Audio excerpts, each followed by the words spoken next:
Where is it? Oh.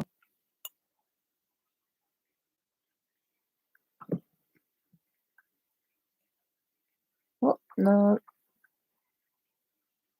Yes.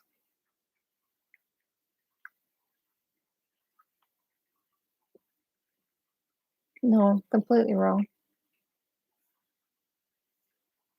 Sort of all right. Whoop, not right at all. Okay. That'll do. I've been trying to put the lights on.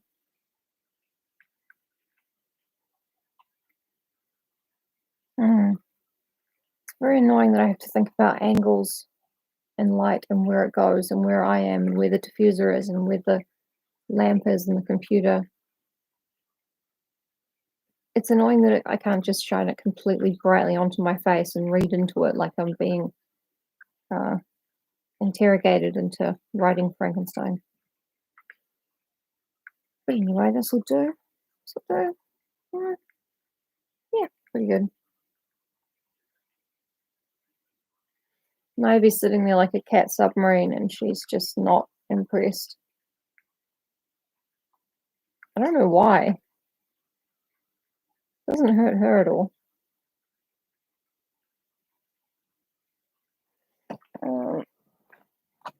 No, there's no Fitzy. Okay. Hey, Nash Iron Girl, what's up? I'm glad that you caught it early. I say that a lot because I am a doctor in my real life. Self-styled. Yeah. So the first 10 minutes is always just bullshitting and like recapping the last little bit of story while other people show up. So I couldn't really be bothered doing the big wig thing, but I did glue on these just insanely huge eyelashes. I've done a shitty job gluing them on too, but it's all practice. But you guys deserve something nice.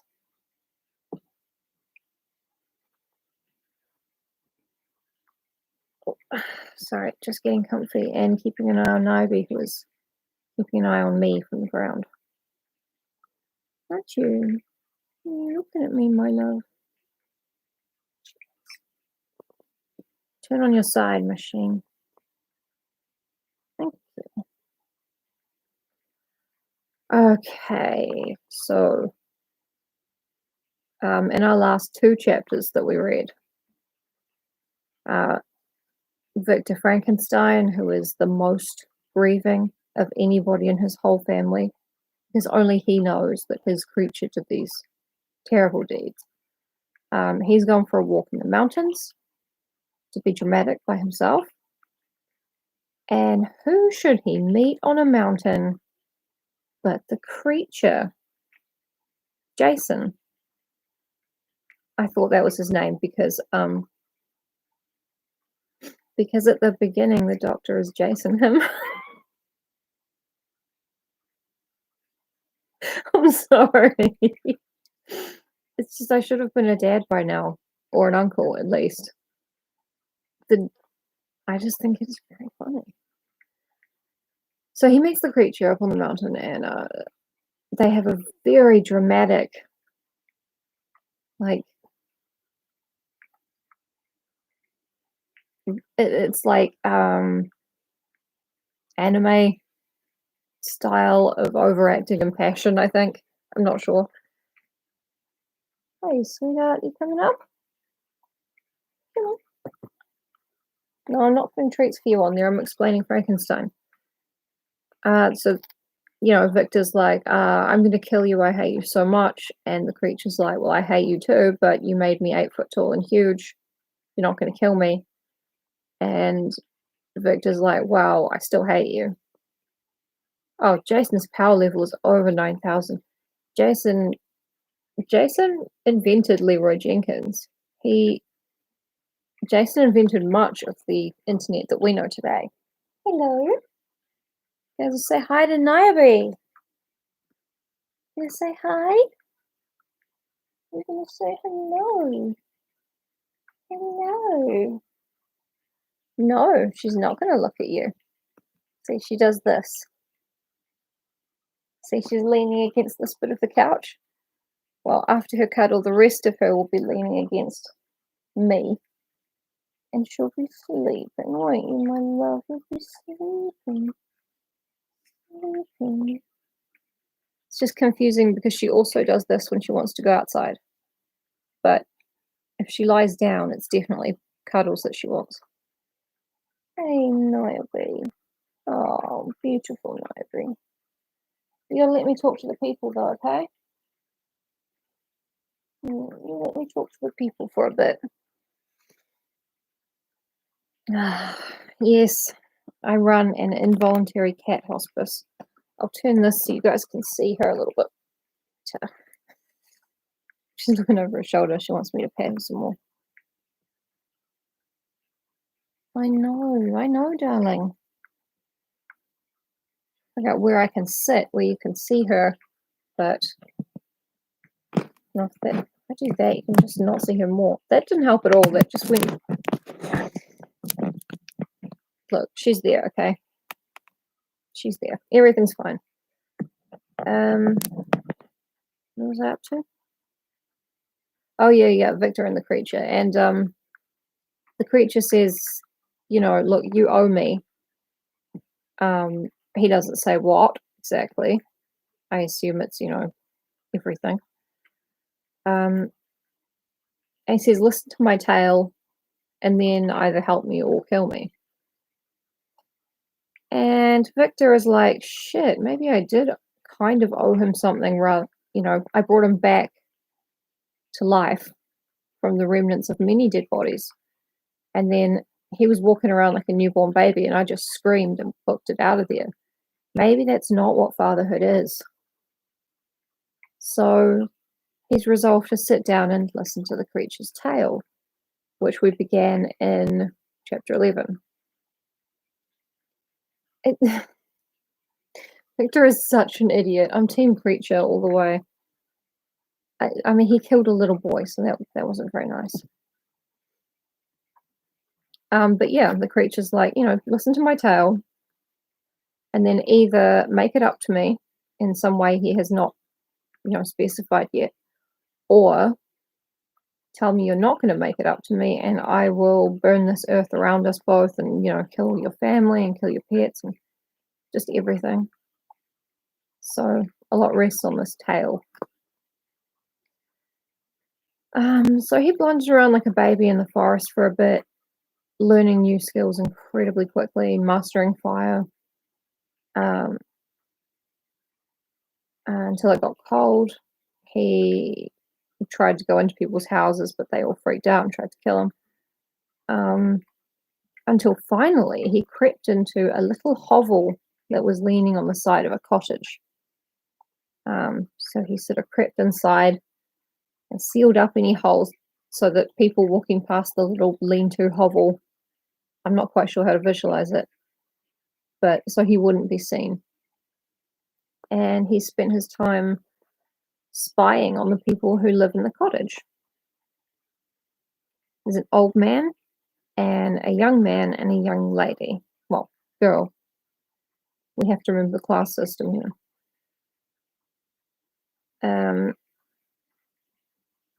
So the creature is absolutely fixated on these people.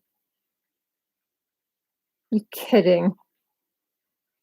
The Sonic movie is a Frankenstein adaptation? I love it.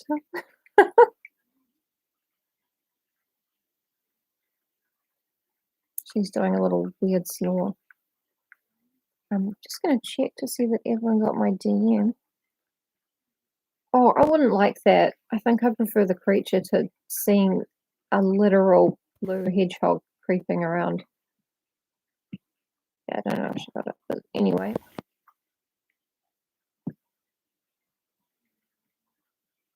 Hey, Nick, welcome. Yes, we are comparing Frankenstein to the Sonic the Hedgehog movie. He kills a kid? Really? No. You just made me believe in a slightly more magical world.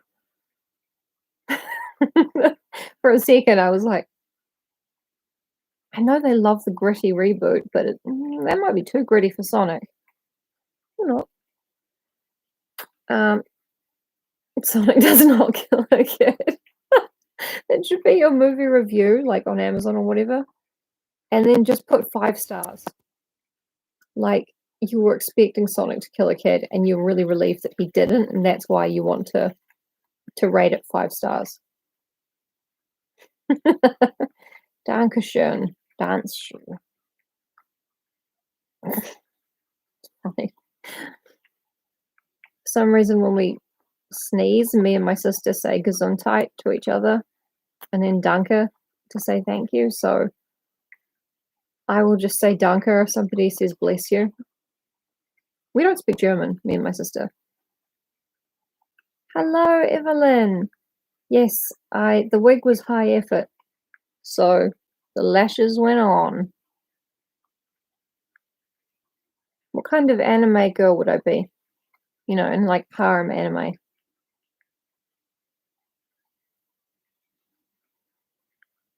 Lashes are over 9,000. But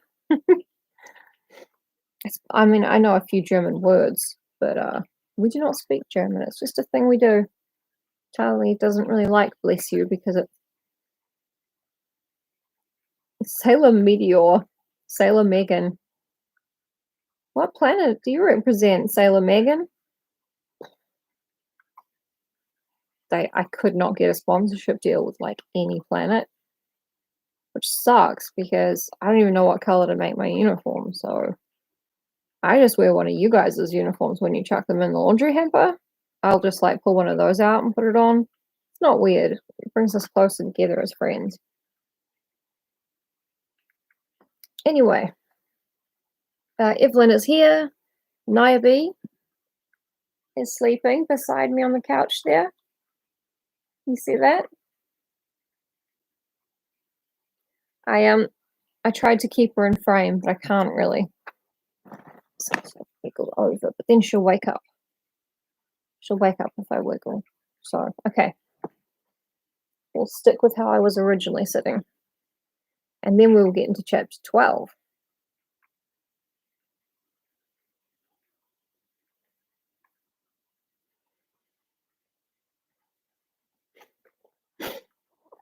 Yeah, it's self-insert fan fiction on demand. 24/7. No, she's so beautiful. She's got these big lumps under her chin.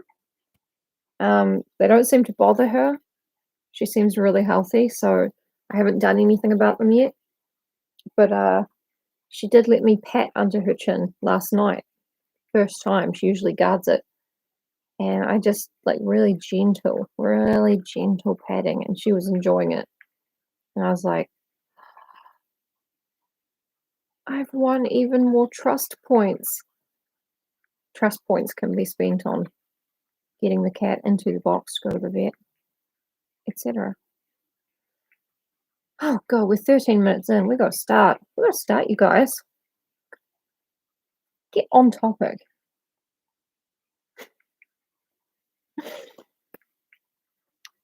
Oh, person just left the chat. Gotta make sure that I am still live. My internet hasn't cut out. Tea's cool enough to drink? Oh, fantastic. I love that. I love when tea's the perfect temperature. It's the only good thing in this world. Frankenstein. We are in the creature's point of view, telling his tale. I lay on my straw, but I could not sleep. Thanks, Nick. I thought of the occurrences of the day. What chiefly struck me was the gentle manners of these people, and I longed to join them, but dared not. I remembered too well the treatment I had suffered the night before from the barbarous villagers, and resolved, whatever course of conduct I might hereafter think it right to pursue, that for the present I would remain quietly in my hovel, watching and endeavouring to discover the motives which influence their actions. I just want to laugh whenever he calls it his hovel, but the cottagers arose. The cottagers arose the next morning before the sun. The young woman arranged the cottage and prepared the food, and the youth departed after the first meal. This day was passed in the same routine as that which preceded it. The young man was constantly employed out of doors, and the girl in various laborious occupations within. The old man, whom I soon perceived to be blind, employed his leisure hours on his instrument or in contemplation. Don't we all? Nothing could exceed the love and respect which the younger cottagers exhibited toward their venerable companion. They performed towards him every little office of affection and duty with gentleness, and he rewarded them by his benevolent smiles. They were not entirely happy. The young man and his companion often went apart and appeared to weep. I saw no cause for their unhappiness, but I was deeply affected by it. If such lovely creatures were miserable, it was less strange that I, an imperfect and solitary being, should be wretched. Yet why were these gentle beings unhappy? They possessed a delightful house, for such it was in my eyes, and every luxury. They had a fire to warm them when chill, and delicious viands when hungry. They were dressed in excellent clothes, and still more, they enjoyed one another's company and speech, interchanging each day looks of affection and kindness. What did their tears imply? Did they really express pain? I was at first unable to solve these questions, but perpetual attention and time explained to me many appearances which were at first enigmatic. A considerable period elapsed before I discovered one of the causes of the uneasiness of this amiable family. It was poverty, and they suffered that evil in a very distressing degree. Their nourishment consisted entirely of the vegetables of their garden and the milk of one cow, which gave very little during the winter, when its masters could scarcely procure food to support it. They often, I believe, suffered the pangs of hunger very poignantly, especially the two younger cottagers, for several times they placed food before the old man when they reserved none for themselves. I believe that the verb cottaging means something in the gay community. I do not know what it is, but I hope it's something funny. So you guys are laughing? I don't know. This trait of kindness moved me sensibly. I had been accustomed during the night to steal a part of their store for my own consumption, but when I found that in doing this I inflicted pain on the cottagers, I abstained and satisfied myself with berries, nuts, and roots, which I gathered from a neighbouring wood. I discovered also another means through which I was enabled to assist their labours.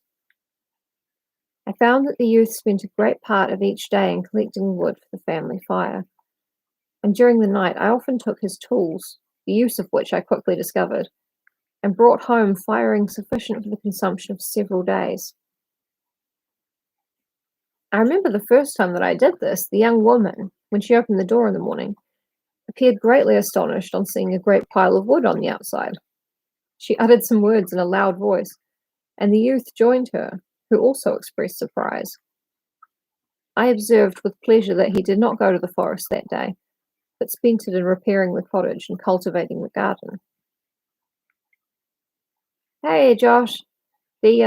I spent a lot of time talking about nonsense, so we're not very far in. The creature's tale is ongoing, and he is talking about the people who live in the cottage, and that he started to do little nice things for them, like stop stealing their food and bring them firewood. By degrees, I made a discovery of still greater moment.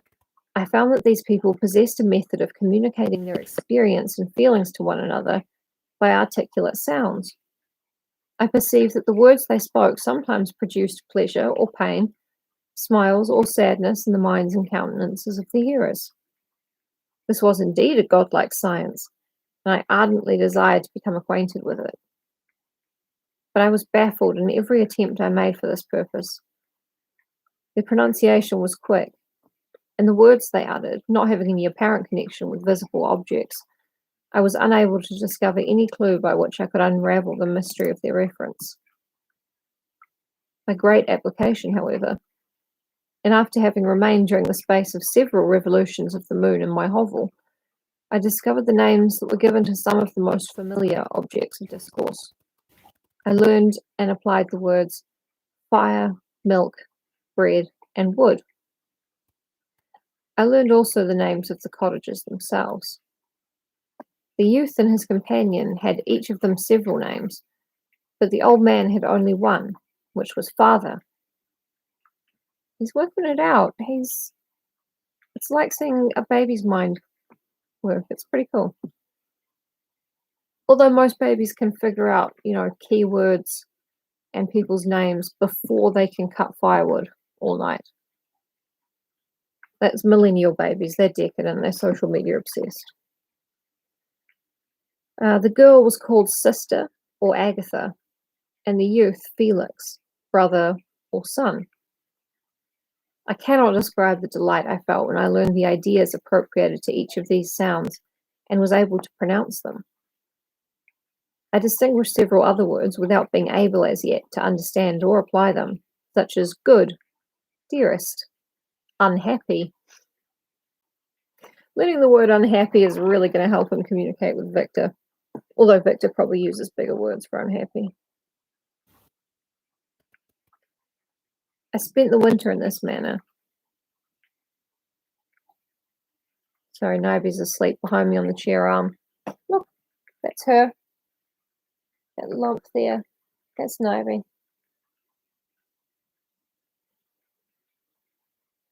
I spent the winter in this manner. The gentle manners and beauty of the cottages greatly endeared them to me. When they were unhappy, I felt depressed. When they rejoiced, I sympathized in their joys. I saw few human beings besides them, and if any other happened to enter the cottage, their harsh manners and rude gait only enhanced to me the superior accomplishments of my friends. I've got a bit of a rude gait myself, but it's mostly kind of I was just built that way. It's not my fault my gait is rude. Only enhanced to me the superior accomplishments of my friends. The old man, I could perceive, often endeavoured to encourage his children, as I sometimes found that he called them, to cast off their melancholy. He would talk in a cheerful accent, with an expression of goodness that bestowed pleasure even upon me. Agatha listened with respect, her eyes sometimes filled with tears, which she endeavoured to wipe away unperceived. But I generally found that her countenance and tone were more cheerful after having listened to the exhortations of her father. It was not thus with Felix. He was always the saddest of the group, and even to my unpractised senses, he appeared to have suffered more deeply than his friends. But if his countenance was more sorrowful, his voice was more cheerful even than that of his sister, especially when he addressed the old man. Exactly. I could mention innumerable instances which, although slight, mark the dispositions of these amiable cottagers. In the midst of poverty and want, Felix carried with pleasure to his sister the first little white flower that peeped out from beneath the snowy ground. Early in the morning, before she had risen, he cleared away the snow that obstructed her path to the milk house, drew water from the well, and brought the wood from the outhouse where, to his perpetual astonishment, he found his store always replenished by an invisible hand. In the day, I believe, he worked sometimes for a neighbouring farmer, because he often went forth and did not return until dinner, yet brought no wood with him. At other times he worked in the garden, but as there was little to do in the frosty season, he read to the old man and Agatha. Preacher's learning a lot. I do hope we get to find out what the people in this house thought about, the mysterious firewood bandit, the firewood Robin Hood, takes from the birch and gives to the poor. That's nothing. That wasn't anything. That was just nothing. This reading had puzzled me extremely at first, but by degrees I discovered that he uttered many of the same sounds when he read as when he talked. I conjectured, therefore, that he found on the paper signs for speech which he understood, and I ardently longed to comprehend these also. But how was that possible when I did not even understand the sounds for which they stood as signs?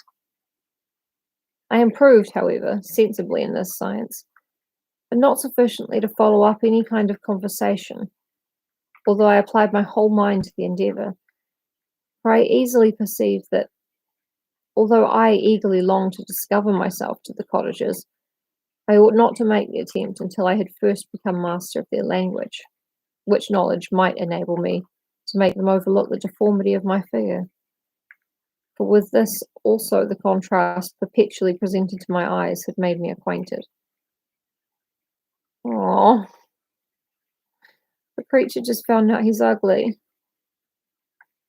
It's just the worst. And we all know it's the worst because every person in the entire world has realized, hey, I don't look like the people on TV. Yeah, neither do they. They sit in a makeup chair and have specialists, paint them up. Ah, benevolent sprites and wee people.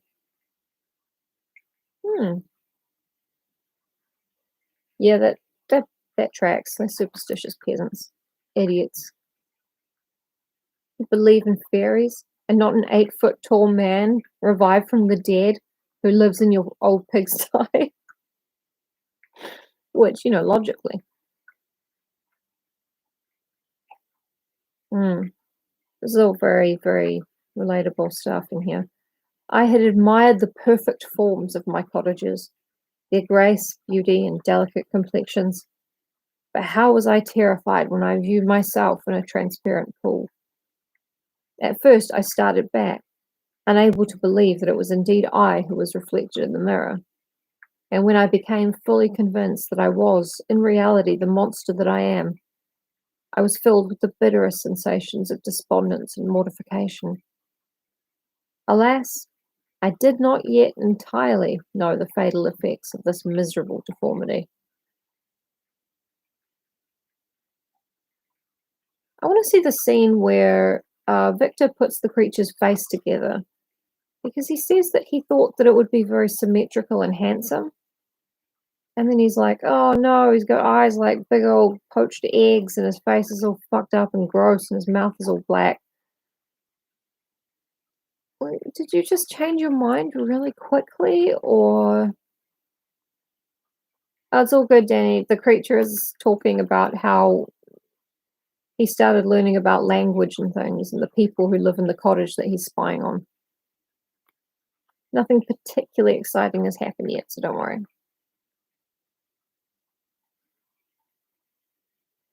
Just giving you a chance to see the lashes. Quite good, aren't they? As the sun became warmer and the light of day longer, the snow vanished, and I beheld the bare trees and the black earth. From this time, Felix was more employed, and the heart-moving indications of impending famine disappeared. Their food, as I afterwards found, was coarse, but it was wholesome, and they produced a sufficiency of it. Several new kinds of plants sprang up in the garden, which they dressed, and these signs of comfort increased daily as the season advanced. It's learning about agriculture. Thank you. I'm sure you also look lovely. Greys. So many greys. My body's turning to shit. It's not. It's ash blonde. Anyway. The old man, leaning on his son, walked each day at noon when it did not rain. As I found it was called, when if it did not rain, as I found it was called, when the heavens poured forth its waters. Yes, I know. Like, I thought, you know what, he looks kind of odd. The face looks a bit weird, but once it's animated with life stolen from the heavens, I'm sure it'll look great. Be all right on the night. Um, Heavens pouring forth their waters. This frequently took place, but a high wind quickly dried the earth, and the season became far more pleasant than it had been. My mode of life in my hovel was uniform. During the morning, I attended the motions of the cottagers, and when they were dispersed in various occupations, I slept. The remainder of the day was spent in observing my friends. When they had retired to rest, if there was any moon or the night was starlight, I went into the woods and collected my own food and fuel for the cottage. When I returned, as often as it was necessary, I cleared their path from the snow and performed those offices that I had seen done by Felix. I afterwards found that these labours, performed by an invisible hand, greatly astonished them, and once or twice I heard them, on these occasions, utter the words, "Good spirit," "wonderful," but I did not then understand the signification of these terms. Dry throat. Very tired.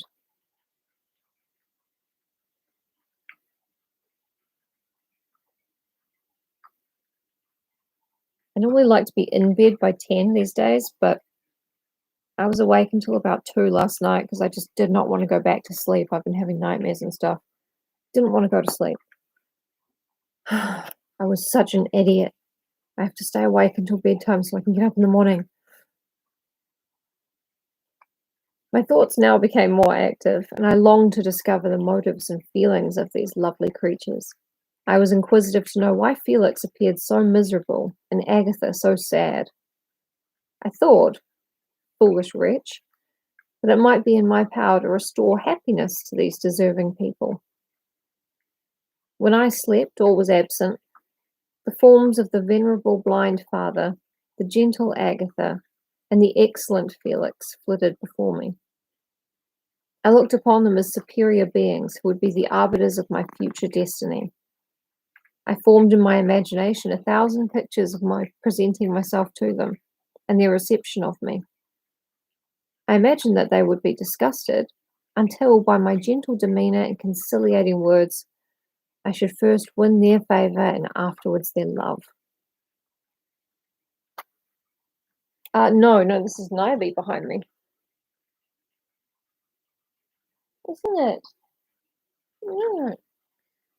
I really can't see her very well. She's sort of snoring. Yeah. I'm waking her up by talking about her. Got a picture of her lying on the floor, though. I'll upload that after this. So lovely.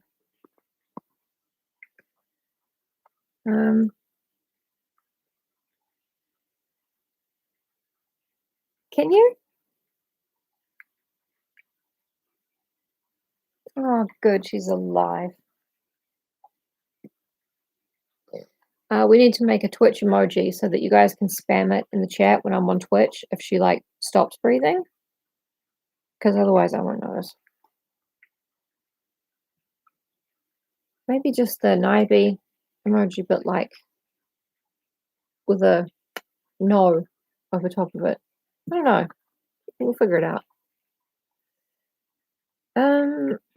These thoughts exhilarated me, not the thoughts about cats dying. The thoughts about introducing himself to these people who have been his own personal reality TV show for about 6 months or something.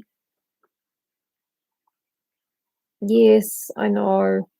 If I could sit comfortably and read to you and be able to show you Niobe, I would, but I couldn't work it out. These thoughts exhilarated me and led me to apply with fresh ardor to acquiring the art of language. My organs were indeed harsh, but supple, and although my voice was very unlike the soft music of their tones, yet I pronounced such words as I understood with tolerable ease. It was as the ass and the lapdog, yet surely the gentle ass, whose intentions were affectionate, though his manners were rude, deserved better treatment than blows and execration. He's an old man, and TV's the real world.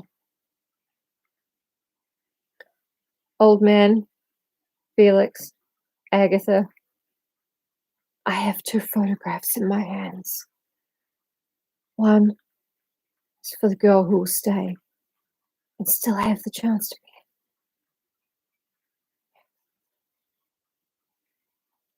I don't know if that joke is definitely not going to land because, like, you guys probably don't watch America's Next Top Model, but Tyra used to do that. She would just her voice would get more and more whispery and solemn until she was just mouthing the words America's Next Top Model for like cheap drama or something. She's badly mental. The pleasant showers and genial warmth of spring greatly altered the aspect of the earth. Men who before this change seemed to have been hidden caves dispersed themselves and were employed in various arts of cultivation. The birds sang in more cheerful notes, and the leaves began to bud forth on the trees. Happy, happy earth, fit habitation for gods, which, so short a time before, was bleak, damp, and unwholesome. My spirits were elevated by the enchanting appearance of nature. The past was blotted from my memory. The present was tranquil, and the future gilded by bright rays of hope and anticipations of joy. The end of chapter 12. Yes, it's terrifying, isn't it? Happy, happy earth. Yes. Yeah, I've got a lot to say about America's Next Top Model, but I'm pretty sure I just put it all in tweets about how it's basically Saw, the TV series. Except Jigsaw doesn't mind if you get mad at him for putting you into a trap where you have to cut off your own face or something. Tyra expects you to be grateful for the opportunity and to make her look human in the bits where she actually interacts with the girls. It doesn't work. We see you. Anyway, shall we carry on for chapter 13?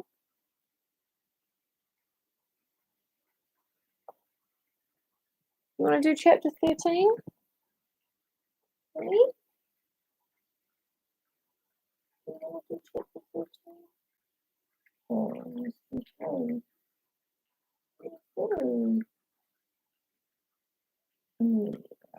Okay. Okay.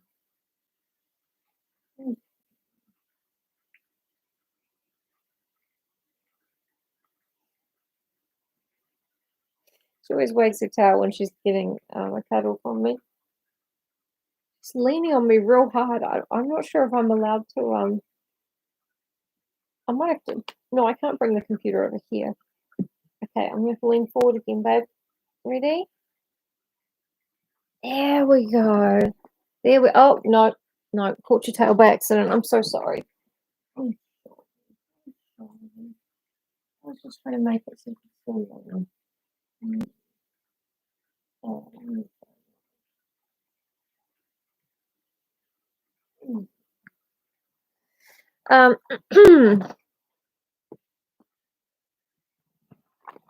Oh yeah. Ass was very funny. By Racket. Oh, such a good name. I do not know the fable of the ass and the lapdog, but I think we get the gist.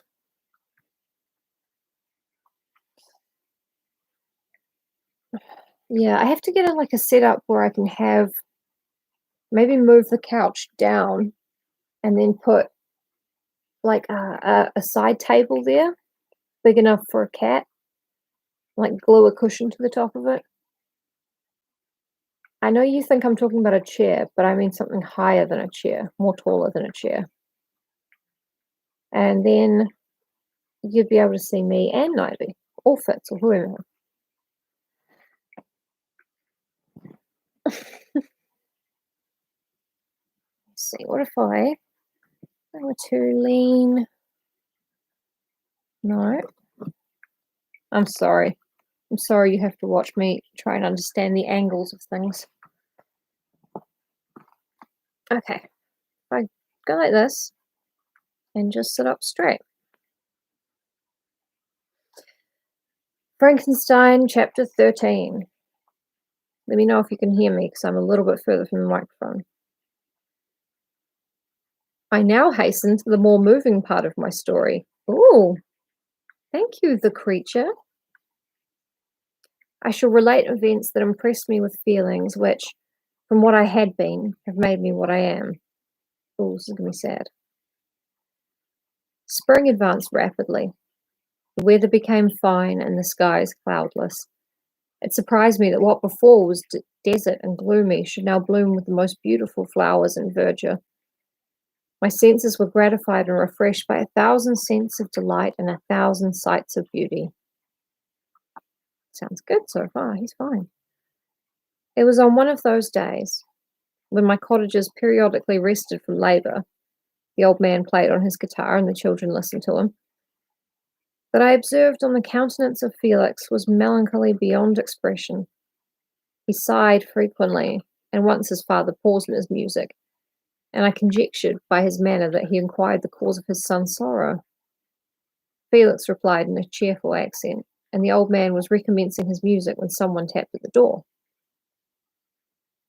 Oh, you can hear. Good. Thank you. It was a lady on horseback, accompanied by a countryman as a guide. The lady was dressed in a dark suit and covered with a thick black veil. Agatha asked a question, to which the stranger only replied by pronouncing, in a sweet accent, the name of Felix. I wanted to say the name Felix in a weird accent. Felix. Her voice was musical. But unlike that of either of my friends. On hearing this word, Felix came up hastily to the lady, who, when she saw him, threw up her veil, and I beheld a countenance of angelic beauty and expression. Her hair of a shining raven black and curiously braided. Her eyes were dark but gentle, although animated. Her features were of a regular proportion, and her complexion wondrously fair, each cheek tinged with a lovely pink. Felix seemed ravished with delight when he saw her. Every trait of sorrow vanished from his face, and it instantly expressed a degree of ecstatic joy, of which I could hardly have believed it capable. His eyes sparkled as his cheek flushed with pleasure, and at that moment I thought him as beautiful as the stranger. Canon bisexual. She appeared affected by different feelings. Wiping a few tears from her lovely eyes, she held out her hand to Felix, who kissed it rapturously and called her, as well as I could distinguish, his sweet Arabian.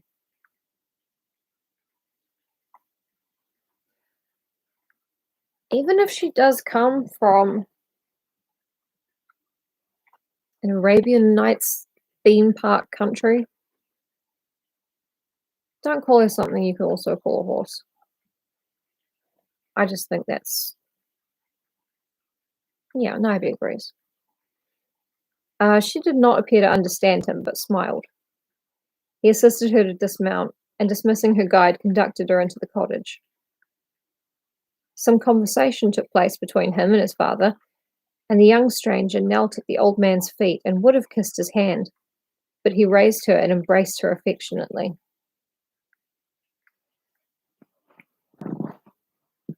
Oh, it's too sore for my legs. I can't let you see Nabi, I'm sorry. I soon perceived that although the stranger uttered articulate sounds and appeared to have a language of her own, she was neither understood by nor herself understood the cottagers. This is Arabian theme park country was my mother's name. Yeah. Was it a real poll in the US about whether they should send an ambassador to Agrabah? I feel like some late night show did that. You know, back when such a thing was kind of funny still, and not just grim. I soon perceived, that although the stranger, blah blah, she speaks a different language.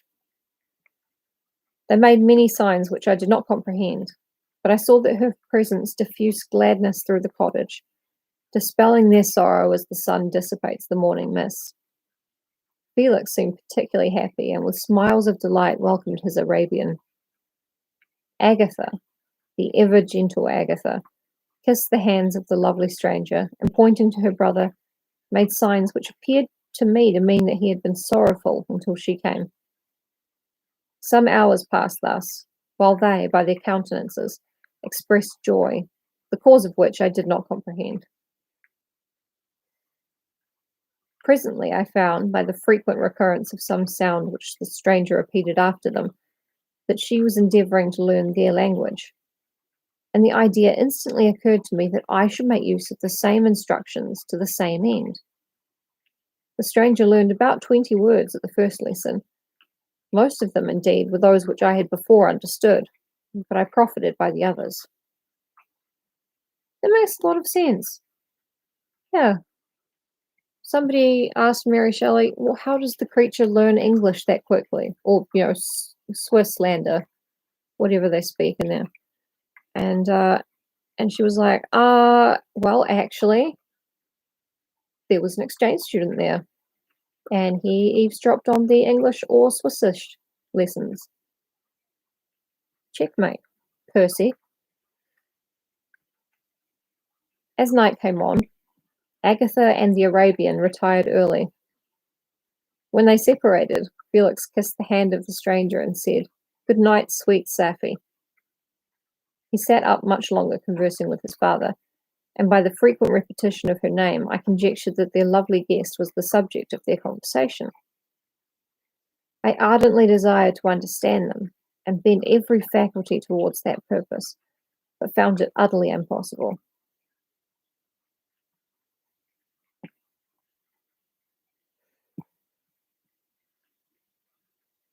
Sorry, I'm just imagining like a note pushed under the dad's room being like, would you like a double wedding between Felix and the Arabian and between Agatha and the 8-foot tall abomination who lives in your hovel and brings you wood at night? P.S. You will like me when you get to know me, I think. I'm not sure. I'm only a few months old. Well, he can't write yet, so never mind. The next morning, Felix went out to his work, and after the usual occupations of Agatha were finished, the Arabian sat at the feet of the old man, and taking his guitar, played some airs so entrancingly beautiful that they at once drew tears of sorrow and delight from my eyes. She sang, and her voice flowed in a rich cadence, swelling or dying away like a nightingale of the woods.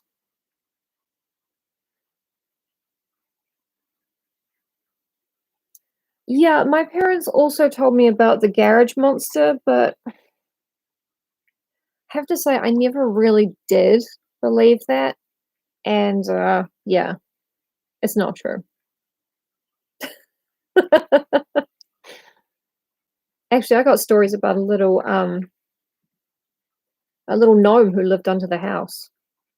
His name was Henry, and he had a big red beard, and at night he would scurry out from under the house and ride cats around the neighborhood all night. I did not know until I was older that this was not a thing that all children were told lived under their houses. It just makes sense. When she had finished, she gave the guitar to Agatha, who at first declined it. She played a simple air, and her voice accompanied it in sweet accents, but unlike the wondrous strain of the stranger. The old man appeared enraptured and said some words which Agatha endeavoured to explain to Safie, and by which he appeared to wish to express that she bestowed on him the greatest delight by her music.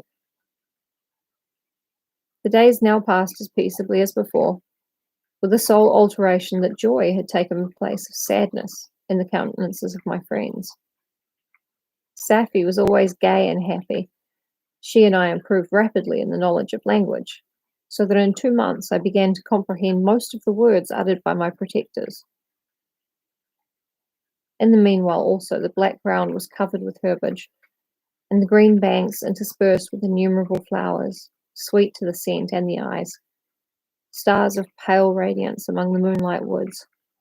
The sun became warmer, the nights clear and balmy, and my nocturnal rambles were an extreme pleasure to me, although they were considerably shortened by the late setting and early rising of the sun, for I never ventured abroad during daylight, fearful of meeting with the same treatment I had formerly endured in the first village which I entered.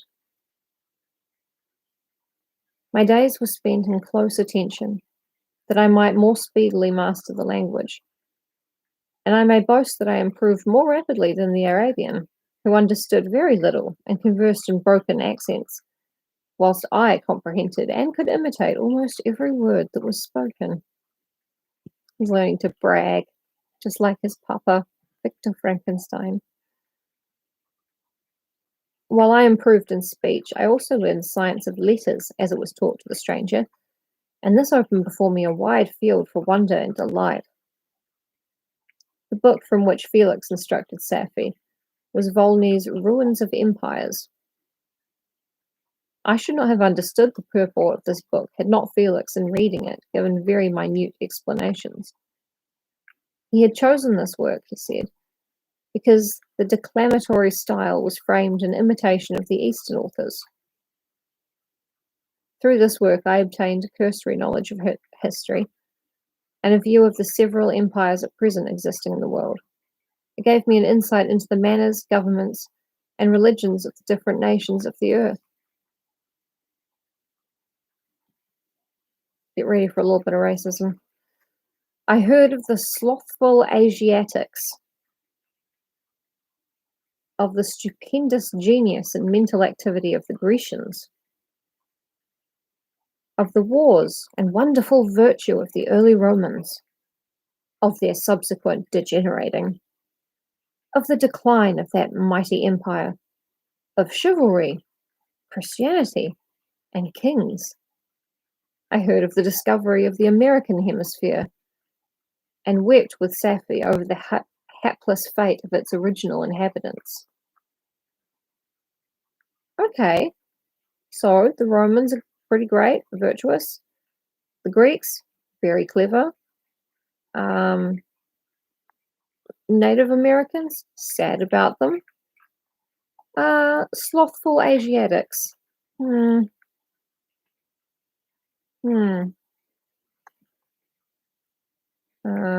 think that Mary Shelley maybe met an Asian person who upset her. Or maybe she was like, no, I'm going to be enlightened about this. I'm going to put one racism into my novel. But whom should it be? I don't know what. I don't know. I'm tired.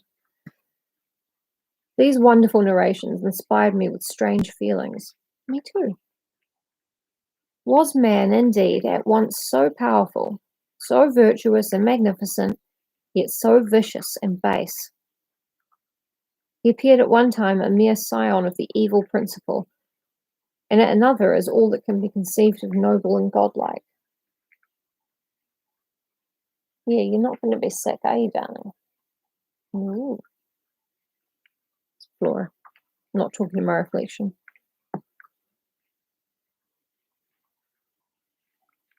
Is Holly watching me? Holly! Holly!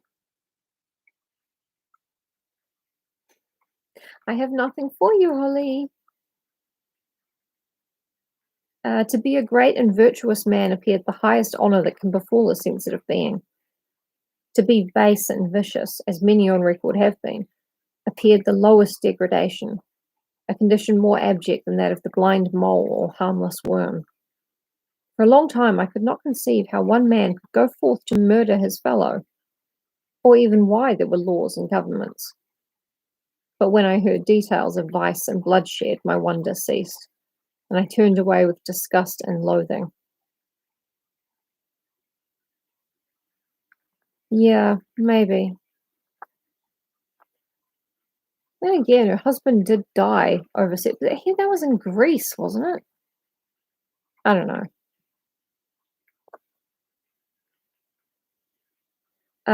Every conversation of the cottagers now opened new wonders to me. While I listened to the instructions which Felix bestowed upon the Arabian, the strange system of human society was explained to me. I heard of the division of property, of immense wealth and squalid poverty, of rank, descent, and noble blood. Oh, the creature is becoming radicalized by the dirtbag left.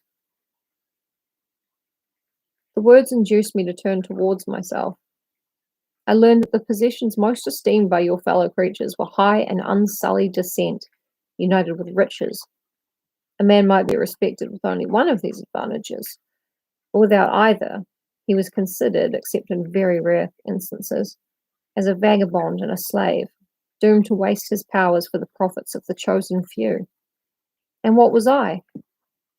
Of my creation and creator, I was absolutely ignorant, but I knew that I possessed no money, no friends, no kind of property. I was, besides, endued with a figure hideously deformed and loathsome. I was not even of the same nature as man. I was more agile than they, and could subsist upon coarser diet. I bore the extremes of heat and cold with less injury to my frame. My stature far exceeded theirs. When I looked around, I saw and heard of none like me. Was I then a monster, a blot upon the earth, from which all men fled, and whom all men disowned? I cannot describe to you the agony that these reflections inflicted upon me. I tried to dispel them, but sorrow only increased with knowledge. Oh, that I had forever remained in my native wood, nor known nor felt beyond the sensations of hunger, thirst, and heat. Oh, we're nearly at the end, okay. Of what a strange nature is knowledge. It clings to the mind when it has once seized on it, like lichen on the rock. I wished sometimes to shake off all thought and feeling, but I learned that there was but one means to overcome the sensation of pain, and that was death, a state which I feared yet did not understand. I admired virtue and good feelings, and loved the gentle manners and amiable qualities of my cottagers, but I was shut out from intercourse with them, except through means which I obtained by stealth when I was unseen and unknown, and which rather increased than satisfied the desire I had of becoming one among my fellows. The gentle words of Agatha and the animated smiles of the charming Arabian were not for me. The mild exhortations of the old man and the lively conversation of the loved Felix were not for me. Miserable, unhappy wretch. Yeah, he tried to have sex with all of them, and they were just like, no, 8-foot tall abomination who lives in the hovel. Back in the hovel. The only wood of yours we want is the firewood you bring us in the night. Poor creature. No one wants to hear that. Other lessons were impressed upon me even more deeply.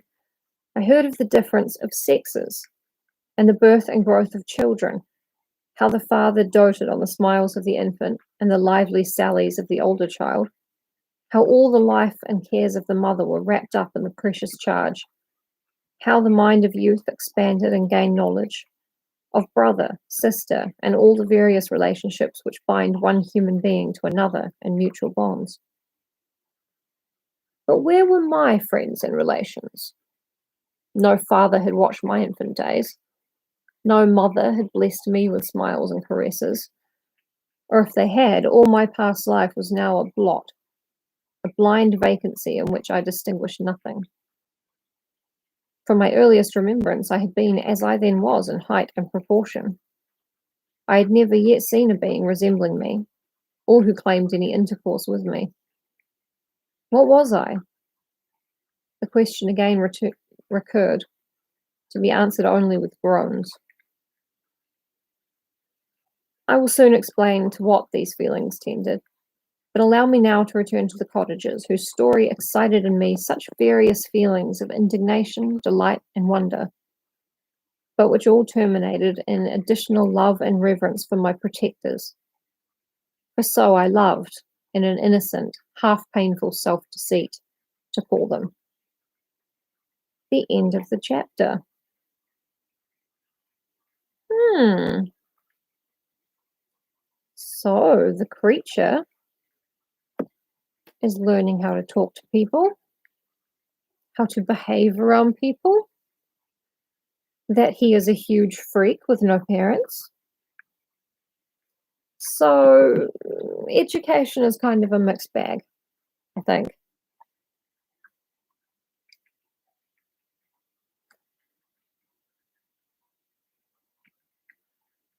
I feel like the cottagers are not going to be particularly kind to the creature if he a Little Mermaid crossover. Okay, the creature picks up everything he can during the day, and then at night he goes out to the ocean and Ariel's like, "Tell me more about the human world." And he's like, "This is a dingle hopper." And you comb your hair with it, and she's like, "Yes, makes total sense to me." Oh, I miss The Little Mermaid. I mean, I miss being a very small child watching The Little Mermaid. Yes. You'd be like, "Wow, Ariel, the top half of you is really beautiful. It's really like human beings." And she'd be like, "Thank you." And he'd be like, "Bottom half, though. Hmm, they're not gonna like that." Thank you for being here, Nick. It's really nice to have you here. Um, and thank you everybody for being here. Area. Yeah. Mm. Um, but yes, thank you. I was looking on Trade Me, in the cheap clothing stores, kind of Trade Me's New Zealand website. Um, and there was like a mermaid pencil skirt that was all shiny and green and had a scale pattern on it. And it just went in a pencil form all the way down and then had this little tail that flicked out. And I was like, I would never wear that. But, there's like a 4-year-old child somewhere within me that's like, we can be a mermaid. I did not buy it, don't worry.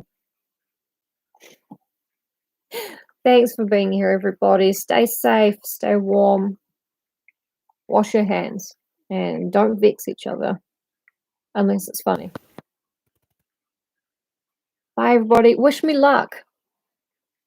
My birthday's coming up. Uh, I think the skirt probably has a slit up the side, I would think. Yeah, thank you. Wish me luck. I have my first ketamine treatment, proper injection and muscle injection treatment tomorrow morning. Fingers crossed. Thank you all very, very much, and I will see you tomorrow.